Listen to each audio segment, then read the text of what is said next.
It's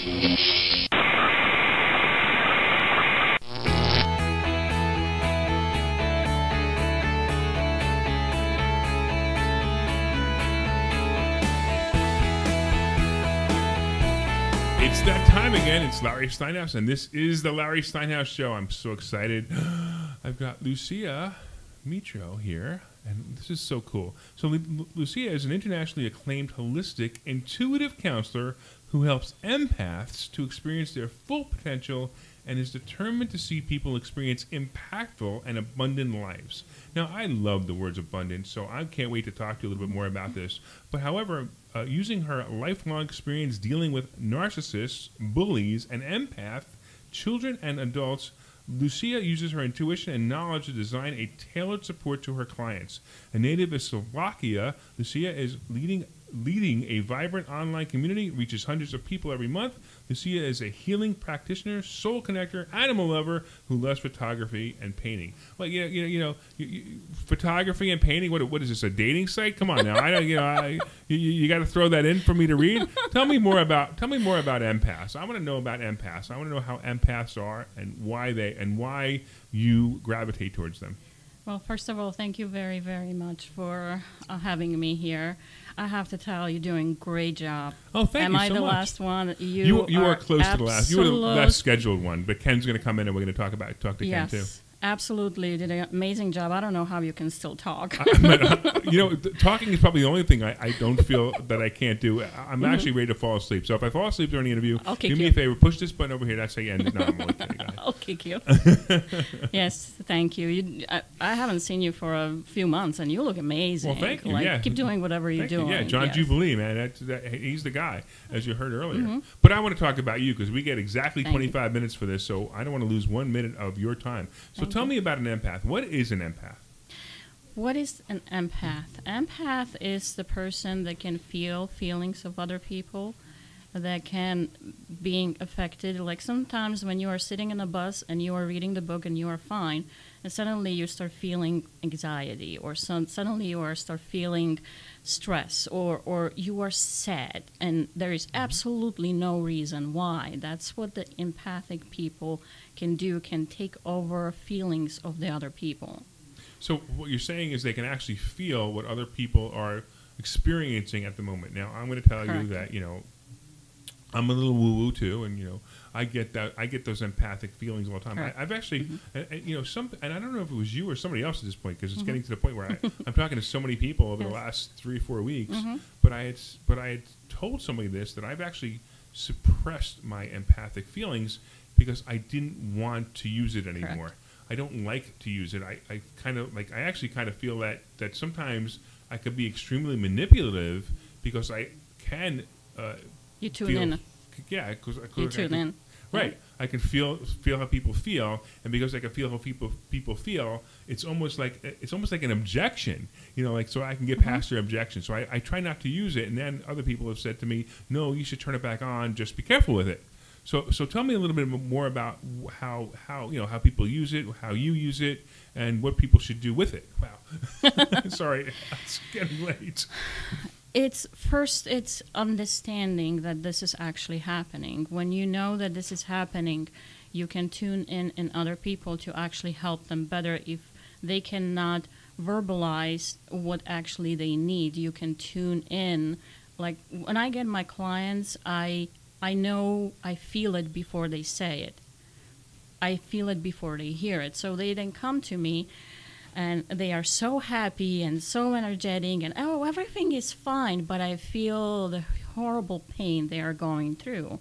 I can help them better with feeling that pain and navigating and kind of guide them towards to understanding what exactly going on. So that's when you use it in a good way, when you can use that empathic feeling to guide actually people what they really need, what they really want, instead of what they're saying to you, what they're telling you they want. How to kind of, I don't want it to control it, I wanted to say transform it, is when, like I said, the bus. If you're sitting or you're in the group settings with doing your classes, and somebody is there that is going through, for example, cancer, it's very horrible time of the life, and you can feel that pain, and you can actually, sometimes some empaths will physically feel the pain. So suddenly you cannot breathe, or your heart beating fast, or you are dizzy, you don't know why. First, what I suggest to ask, is it mine? If you ask, is it mine, the first thing that you get, you will hear it. First answer is the correct answer. Well, that's great. I like that. I like the way you have expressed that. Is it mine or is it someone else's? Yes. And so when it's someone else's, how do you even deal with that? The easier what I learn how to deal with myself, I just say word release. And you can quietly, talk to yourself and go release, release, release, release. That's great. I like it. And you calm it down and you let it go. People use different methods how to get rid of that. You can literally say, okay, I'll give it to God if you believe it. I'll give it to universe because they are stronger. Thank you for letting me know how you feel, but now I'm releasing to the higher power to deal with that. And when you start doing that often and often, it will be like this. And you don't even have to tell people what you are doing. You can do it out loud, you can do it just in your mind, and you're looking, I'm talking to you, and I can saying in my mind, release, release, release, and you'll calm it down, and then you can help. So most people listening right now are going, those two people are crazy. What in the world are they talking about?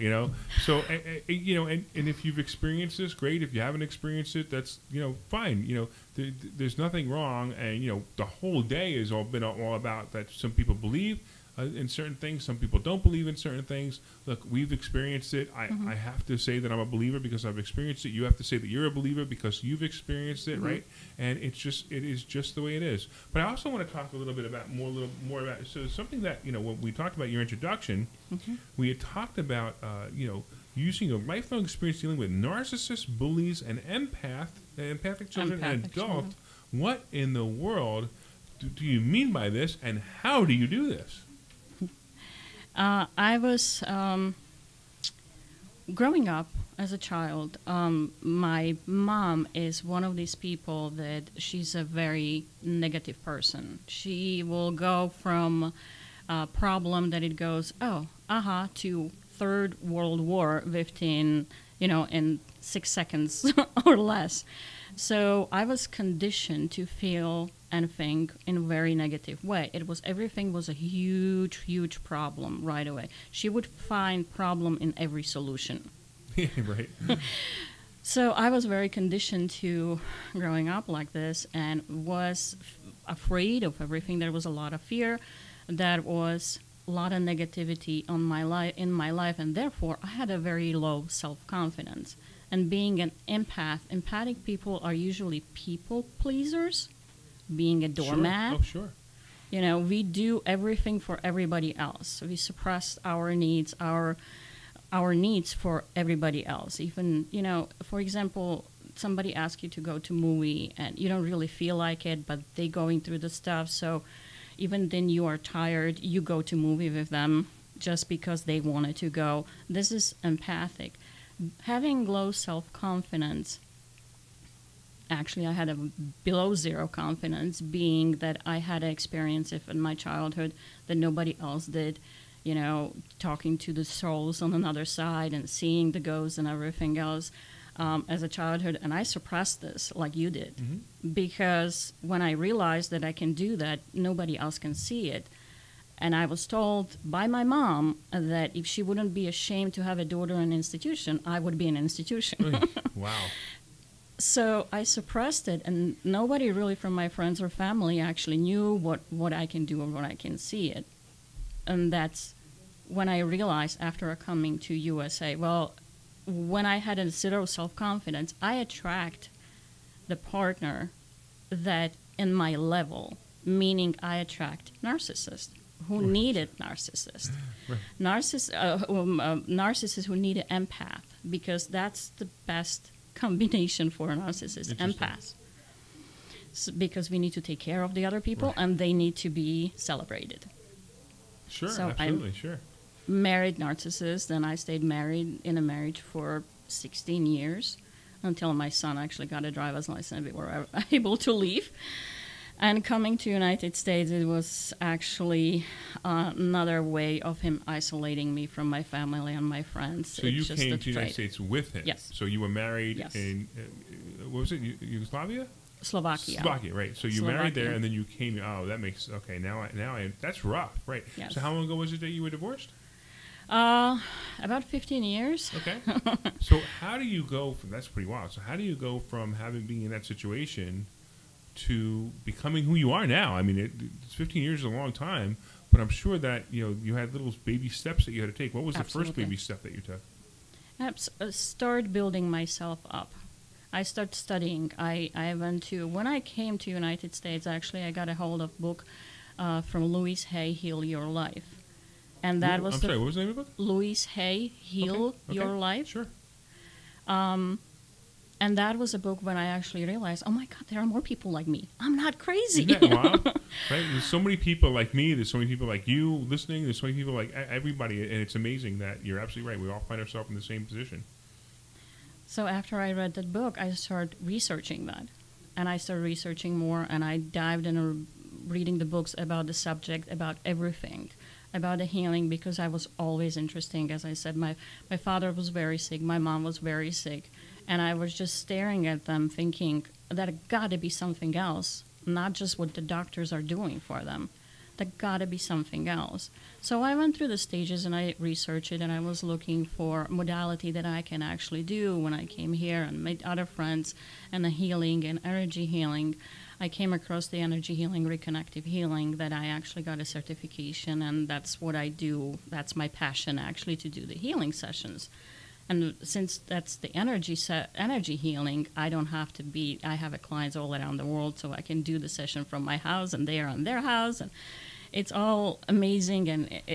And when I turn, actually, what I thought it's my cursed, because I always thought I'm cursed. I have to be crazy. Cannot be like this. I have to be crazy. So I am so crazy that I call myself the crazy options trader and the crazy real estate investor. That's why I love you. Right. So I overcame, thinking that I was crazy by saying, yeah, I am. Yes. It's as simple as that. So now that I'm crazy, what do you want to do? You're going to call me crazy? Yes, exactly. Thanks for the compliment. I appreciate it. Right. And so that's how I overcame that, because there are times where I'm like, I must be crazy if I'm doing what I'm doing, right? And people will say that all the time about people who are different, and that's the crazy part, is we're all different. How dare you say that I'm crazy if you're not crazy? If I'm crazy, you got to be crazy. Yes. And Lucia, you must be crazy, right? And I love it. Right, there you go. And I love it because you're exactly, and that's just so awesome. You got a couple people chiming in, by the way. We've got Karen Sachs chiming in. Oh, Karen! She loves you. She just keeps saying these beautiful things about you. They're scrolling off, so I can't actually read them all. She has one that says, Lucia, your gifts are extraordinary. I'm so glad you have set your talents free, which I agree with her, by the way. Lynn Barnes. You know Lynn Barnes? Yes. Yeah. Oh, Lynn Lynn. Barnes says, Lucia is a beautiful soul with a wonderful gift. Christina Seaford. Yes. Yeah, you know Christina. Good. Mm-hmm. She put out a heart, and she says that she's an empath too. Awesome. And so you must know her, and you must talk to her. Sure. Yeah. So what are we feeling, Christina? Are we happy? Because if you're, we put us. Actually, I want you to put a smile or smiley face or something like that, so you can tell us how you feel about the energy that you're getting from both Lucia and I. So Tom Corner, who was here earlier, wonderful Lucia Mitro. Thank you for sharing your gift, and I agree with him 100%. Thank you. So I'm trying to figure this out. So you're here, you get divorced, you have to change, you start reading a book. Wow, and then you become a life coach. How kind of like, wow, is that? Because I always said, going through my childhood, I do not want anybody to experience this. See how I'm being affected? Yeah, I still. can see. Sure, yeah. I do not want to, and I always said I wanted to be. If I had somebody during my childhood that I am now, during that time, I would be a completely different person. I could be different life. I would have a happier life. That's why I'm here. I'm here to guide you, to find who you are, to find your own light, and then make it timeless. I'm here to guide you to find your shadows, because we all have this part of our personality that we don't like, or part of the happening in our life that we don't like. But I always said, don't try to force it to be just positive and just make it avoid this. Befriend your shadows. Befriend what's happening bad in your life, and transform it. Once you transform it, then you will grow. And that's what I did with my life. I used the most horrible time in my life to actually use it now, because when better women come to me, or children that experiencing seeing the shadows or seeing the ghosts, or knowing, like I know stuff, and people ask me, where do you know, how do you know that? I'm like, I don't know. And at this point, I don't care where it's coming from, if it's helping others. Right. So when I see, recently I had a child, she's maybe 7 years old, and usually the gifts, we all have these gifts, and usually the gifts will go away about 3-4 years, when the child is 3 or 4 years old. This was 7-year-old. When she came in front of camera, I was Skyping with her mom. She came in front. First, she didn't want to sit in front of the camera. She did not want to be in a camera. Slowly, she would do like, this. And then she sat down, and I told her my story. And it came from being like this, to doing this, to doing this, and to doing this. And she came 15 minutes. That child who was very, very shy, who was very, very shy, and who was in a corner, sitting in a corner, came and became very happy child. Just because she knew that there's somebody else who experienced this, just because she knew that she's not crazy, and she can control it, and she can live with it, and she can help other people. That's what I love to do, and that's what my passion. So if people call me crazy for that, I let them. Well, I'll tell you what, I'm going to call you crazy. You know why I'm going to call you crazy? Because I love this. I think that what you're doing is absolutely amazing.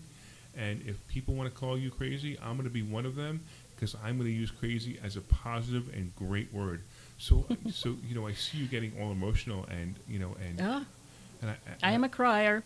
Oh, is that it? You're a crier? Okay. And I was really almost ashamed about that until I saw a video from Gary Vee. You know Gary Vee? Yeah, sure. Okay. Yeah. And he admitted he's a crier. He cries, and I'm like, Gary, I love you. So I still have trouble crying. I've cried at certain things. I still have, the last time I cried, and it's going to bring tears to my eyes, because last time I cried, believe it or not, was a couple months ago when my cat died. And I knew it was going to bring tears to my eyes. I just knew it. I knew it. And it's amazing, because, I don't know what it was. I mean, look, everybody loses a pet. It's really rough. But to me, I lost my cat, and this cat, I can't even explain it. I mean, this cat, I don't even know how or why this cat meant so much to me, that gave me such an emotional response to her death. Unconditional love? Yeah, well, no, I don't even believe that. I believe mine was unconditional love. I believe I unconditionally loved the cat. I don't even know if the cat. I don't even know if the cat cared about me. Right? We're funny about about pets. We don't know what they really think. Exactly. All we know is that they can think. I know that if I go up and snuggle with him, he'll give me a piece of cheese. Maybe that. But they do. I think you're right. I think you're right. Yeah. But I know how I felt about the cat. In fact, I found the cat in the garbage can. It was a feral cat. I found the cat in the garbage can, trying to find food in the garbage can, and it became my cat. It was a long story. Yeah. But again, and I'm saying I'm not a crier. It's very unusual that I cry, and and it all comes back to, I think it's men, unfortunately, that men have this thing where we're not supposed to cry. We're supposed to be the strong one in the relationship, or the strong one in the family.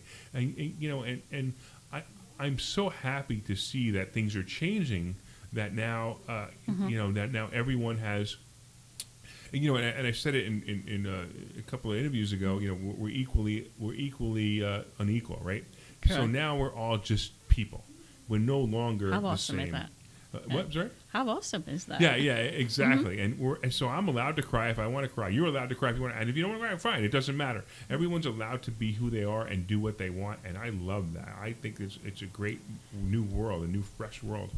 I am finally happy to see that being vulnerable is actually a strength. That people Isn't that odd? Yes, exactly. People understand this. Yes. You know, because sometimes clients comes to me and they cannot say a word.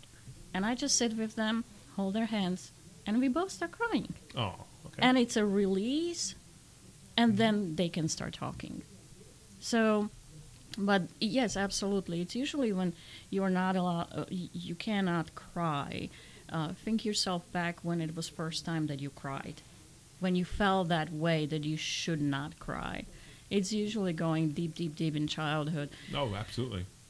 I'm thinking when you asked, I went to my childhood, and I went to where either my father or my mother hit me or yelled at me or didn't let me do something. That's the first place I'm going to. So I'm thinking. So, and you're right. It's funny because it's all going through me right now. Stop it! Stop it! Stop it! Stop it! So you're analyzing me right now, which is awesome. I love it. Right. So I realized that you're right. I was trying to say fine. You want to hurt me? Fine. I'm going to show you that you can hurt me because I'm not going to cry. Exactly. Right? And how does that? Well, you just how much do I owe you for this therapy session? And just know that you can release it now. Like I said, befriend your shadows. Like you look at yourself as that 3-year-old or 4-year-old boy and embrace that boy in you and heal it and tell him it's okay. It's okay. So next time you feel like crying, it's okay crying. Sometimes we need to shut ourselves in the bathroom because people say, I don't want other people to see it. Go to bathroom. Nobody will question what you're doing there. Yeah. So just release it because tears are releasing. That's actually scientifically proven that it's a releasing pain. It's actually calming you down when you start crying. So let it go. Wow. Don't hold in yourself because I always said, once people start holding the stuff in yourself, it gets to the point that it's like I'm describing that it's like a balloon that it's attached to your wrist. Whatever you're doing, it's going into that balloon. And balloon is growing and growing, growing, and what will happen? It will burst. So it will come down. So what do you want to come down? But if you are suppressing and suppressing and suppressing all the feelings that you have, and that's why people tend to put a mask, especially now after the movie The Secret or Law of Attraction. Sure. That's what happened with me. I went from one extreme of negativity to another extreme of trying to be positive. But then when the stuff did not go well in my life, I blame myself. I starting to be hard on myself and blaming. Well, I keep thinking positive. Why this stuff is happening to me? Why I'm attracting? And that's when I realized that it's impossible. We are human. It's impossible to be all the time positive. If I observe person that I know that there is stuff going on in their life, but they are like all happy and all cheerful, I go, uh-oh. Because great. I'm just waiting for that, sure. to burst sure. and to come. Sure. So that's why I'm telling people, it's okay. It's okay when you feel it. I gave, yesterday I gave example, what people are trying to do when they are forcing to be positive. If you get a flat tire, what are you going? Like, oh, blippity, blippin', blip,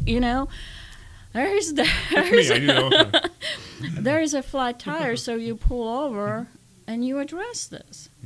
Well, I'm meeting the people, they're trying to be so positive, like, I'm becoming one with the tire, and I'm seeing the tire filling up with air, and ignore that. Well, what's happened? You destroy your car, right? Yeah, or right. You can actually sure. kill somebody else. Oh, sure. Yeah. So that's what I'm saying. It's okay, if you address the problem so you can befriend them and transform them and grow. Because when we don't grow, we go down to hill very, very right. fast. They actually say if you're not growing, you're dying. Exactly. Is the statement. So I hate to do this. I'm loving every second of this, but guess what?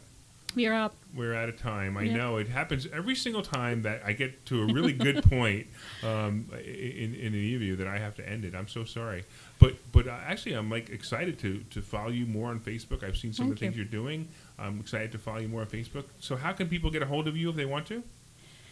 If you Google Lucia Mitro, I am everywhere when you need me to be. Okay, great. Wherever Excellent. you are, that's Excellent. where I am. Just Google Lucia Mitro. I have my website. I have my social media everywhere. What is your website? It's luciamitro.com. .com. Okay, beautiful. That's exactly what I thought. Okay, cool. All right, cool. So let's do this. Oh yeah, let's do this. I'm going to have to move on, but I'm so excited. I can't wait to find out more about you and a lot of other things that we're doing. By the way, you've got a whole bunch of people saying hi. Unfortunately, I can't say hello to them, but I love Thank this. you. I love you all. Chrissy's last comment. It's hard to not be positive around you, Lucia. Keep up the greatness. And with that, I got to get going. Thank so I'm you. going to say goodbye. So go and you live your life fearlessly. Thank you.